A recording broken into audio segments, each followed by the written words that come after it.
On today's edition of Prospect versus Prospect, we're going to debate Dillon Thieneman versus Emmanuel McNeil-Warren at safety.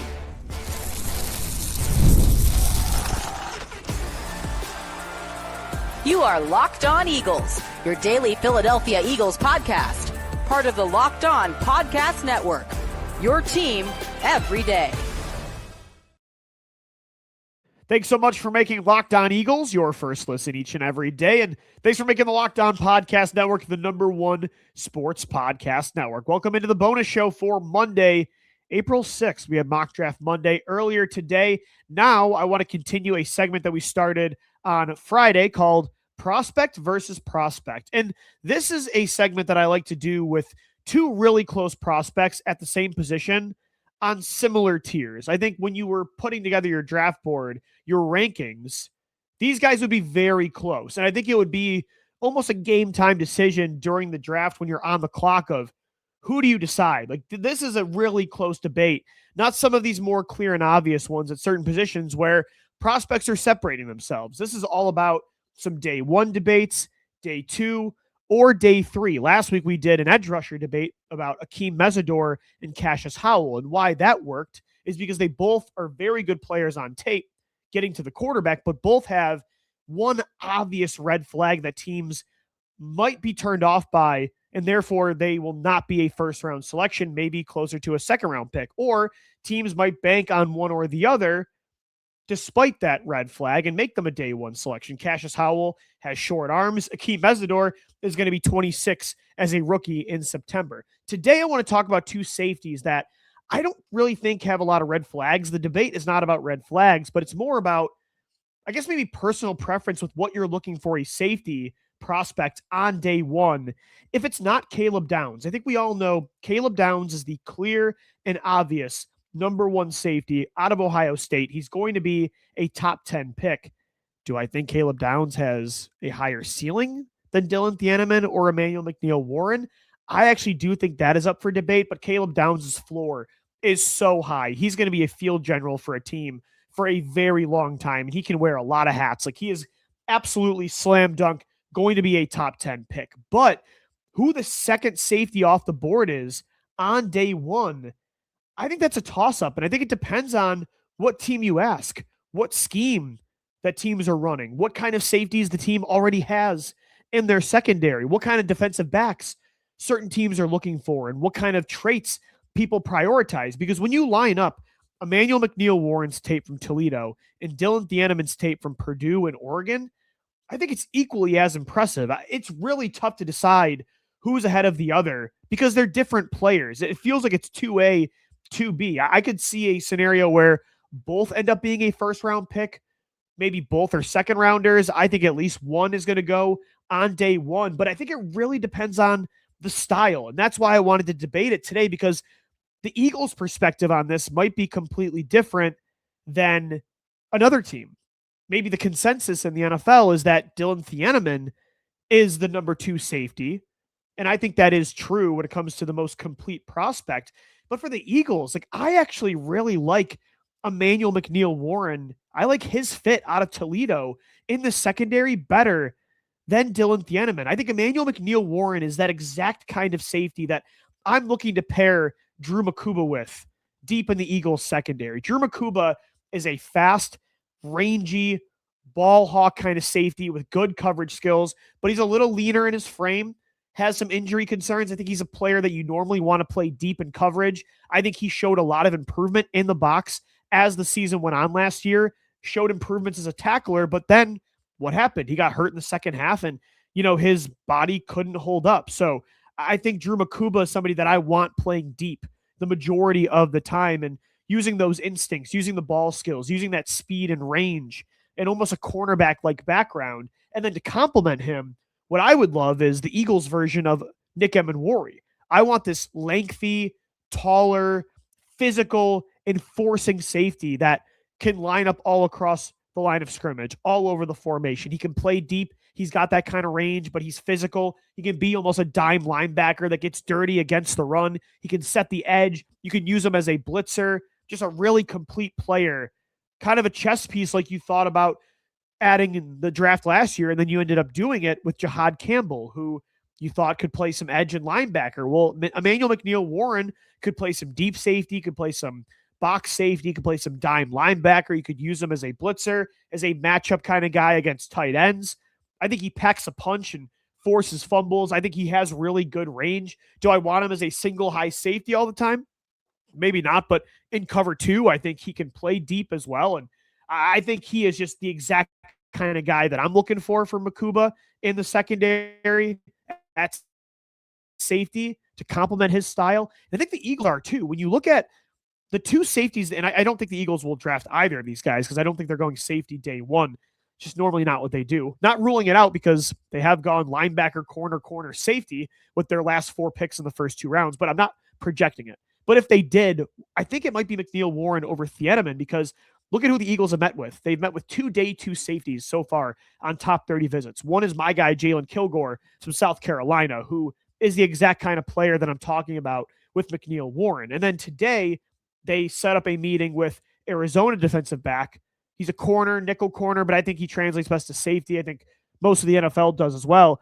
Traden Stukes, who is also a player that ESPN has at 6'2", over 215 pounds, is an enforcer type, but has good coverage ability with a cornerback background. If you look at who the Eagles are interested in this safety class, I think they're also trying to add the kind of safety that I'm describing to complement Makuba. But I will tell you why coming up next right here on the Locked On Eagles bonus show. Although for the Eagles, I like McNeil-Warren better, I do think Dillon Thieneman is the more superior safety product. But first, today's episode is brought to you by Indeed Sponsored Jobs. Indeed Sponsored Jobs helps you reach the people who actually fit what you're looking for: skills, experience, location. So you're not just hoping the right candidate stumbles across your post. And here's a stat that really says it all. In the short minute that I've been talking to you, companies like yours made 27 hires on Indeed, according to Indeed data worldwide. So if you're hiring, spend less time searching and more time interviewing candidates who check all your boxes with Indeed Sponsored Jobs. And Indeed Sponsored Job customers, you're going to get a deal. Listeners of this show, if you go to Indeed.com/podcast, you're going to get $75 in sponsored job credits to help get your job the premium status it deserves. Once again, that's Indeed.com/podcast right now and support Locked On Eagles by saying you heard about Indeed on this show. Indeed.com/podcast.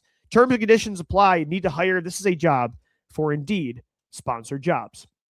Guys, today's show is also presented by FanDuel. The NBA playoffs are finally here. I'm such a big basketball guy, especially in the postseason for the NBA, where every possession matters, every matchup is magnified, and every game can swing a series. And right now, FanDuel is giving new customers a great way to get in on the action. You can bet just $5 and get $250 back in bonus bets if your first bet wins. The app makes it easy to follow the action with player stats, trends, and matchups all in one place. And during the playoffs, that extra insight really matters when you're looking at stars, role players, and key moments. It just makes the entire playoff experience more engaging from start to finish. So head to FanDuel.com to get started. FanDuel, play your game. All right, wrapping up prospect versus prospect on today's bonus edition of Locked On Eagles for Monday, April 6th. And we're talking about the other 2 top 3 safeties, if that makes sense. Of the top 3 safeties, we're talking about the 2 guys behind Caleb Downs that have a really good chance of being first-round picks. Oregon's Dillon Thieneman and Toledo's Emmanuel McNeil-Warren. Debating the 2 prospects that I think it's very close, 2A, 2B, about who's going off the board after Downs. Like, who is the superior prospect? It is really close. I think a lot of it is based on style, based on preference of your team, what scheme you're running, what kind of defensive back you're looking to add. For the Eagles, I like McNeil-Warren better. I think he's more of a projection than Thieneman, but I like the ceiling. I like the style of player to complement Makuba. From an NFL perspective, though, for who's just the superior prospect, who I think Vic Fangio would like better, is Dillon Thieneman. I think Dillon Thieneman is just such a complete player, and he is a much better athlete than people give him credit for. I think they're going to just see a white safety and be like, oh, it's Reed Blankenship. No, like this guy, let's just listen to his combine stats. He ran a 4.35 40-yard dash. He had a 41-inch vertical jump. He had a 10.5-inch broad jump. He had a season with 6 interceptions at Purdue, before he transferred over to Oregon. And I think, again, McNeil-Warren is that enforcer, that bigger, maybe that Nick Emmanuel type for last year's safety draft class to compare it to last year's class. But I feel like Thieneman is kind of the Malachi Starks from last year's class, where Malachi Starks versus Nick Emmanuel, Malachi Starks, like Dillon Thieneman, is the superior athlete. I think he's the better coverage safety. He's more of the corner type of safety than the linebacker type of safety, if that makes sense, right? I think Nick Emmanuel is very similar to Nick Emmanuel. I totally just combine their names. Emmanuel McNeil-Warren. And if I've done that a few times on the show, I don't know, but I apologize. They just are very similar players in my head. Emmanuel McNeil-Warren is a lot like Nick Emmanuel, whereas I think Malachi Starks and Dillon Thieneman are a similar type of safety prospect. Dillon Thieneman, instead of McNeil-Warren, I think is the better guy. If you're looking for someone to trust more, there's like a single high safety, playing deep, taking away passing lanes, covering slot receivers, twitchier players in the open field. If you're looking for a guy that can get you a 4 to 6 interception season like CJ Gardner-Johnson did in 2022 and 2024, I personally think that's Thieneman more. If you're looking for a guy to make a bigger impact in 2026, I think that's Dillon Thieneman. I think he's a smaller player, doesn't play as well in the box. I think Emmanuel McNeil-Warren is a more talented player overall. But I think Thieneman, for the Eagles, I want McNeil-Warren. But I think if you asked Vic Fangio who he would want, I think over maybe anybody in this draft, he would say, if Dillon Thieneman falls to 23, which I don't know if he's going to, everybody's pegging him to the Minnesota Vikings inside the top 20 to replace another white safety, Harrison Smith. It's 2026 and everybody still does this, but I do think the Vikings need a safety. I think there's a lot of safety needy teams inside the top 20 that'll likely really like the idea of Thieneman in their secondary. But if he's there at 23 and Vic Fangio was the GM, I've said this on the show before, if Vic Fangio was the GM of this football team and not Howie Roseman, I think Thieneman would be the pick. So I think he is the superior, more complete player right now. And I think Vic Fangio would like Thieneman better than McNeil-Warren, but I like Emmanuel McNeil-Warren. I like the idea of adding another Toledo guy in the secondary that's close with, Quinyon Mitchell. I like adding his style of player. I want this kind of guy. I do. I wanted it last year. I really wanted Nick Emmanuel. This year, I like McNeil-Warren. I like Jalen Kilgore from South Carolina. That's why I liked Jaquan Brisker in free agency. I just think these guys really complement what they have in the secondary. So let me know what you think, though. Hit us up on X at LockdownBirds or at DiBiase-LOE. You can always let us know as well what you think at our YouTube community page at Locked On Eagles. Until tomorrow's daily show, that's going to do it for Locked On Eagles. Thanks so much for making us your first listen each and every day. Thanks so much for downloading, watching, and listening, and let's go Birds. Fly, Eagles, fly.